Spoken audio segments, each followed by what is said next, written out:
действия стигнат до западните медии, до западните еврокомисари. Това е най-важното. Победа, приятели, никакво отказване! Победа!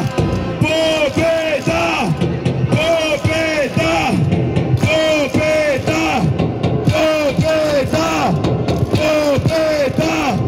Победа! Победа! Победа! Победа! Победа! Победа! Победа! Победа!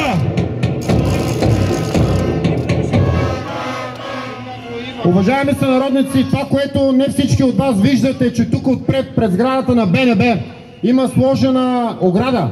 Има едно ограждение, което ние мислихме, че е сложено по нареждане на полицията, но се оказа, че е по искане на ръководството на БНБ.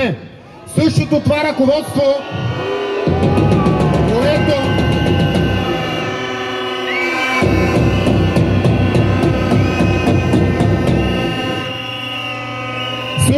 ръководство, което в сряда поиска хората да бъдат изгонени от площада, защото когато били на площада и протестирали, вдигали шум и пречели на подлогите на Брюксел да работят за загробването на българския лев.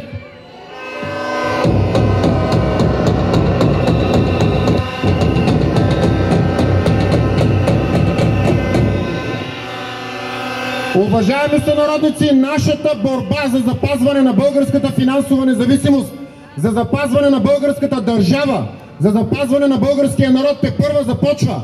Тези, които си мислят, че са ни погребали, тези, които си мислят, че са написали некролога на нашия народ, на нашата родина, много се лъжат. Нека видим кой кого ще погребе в следващите дни и седмици.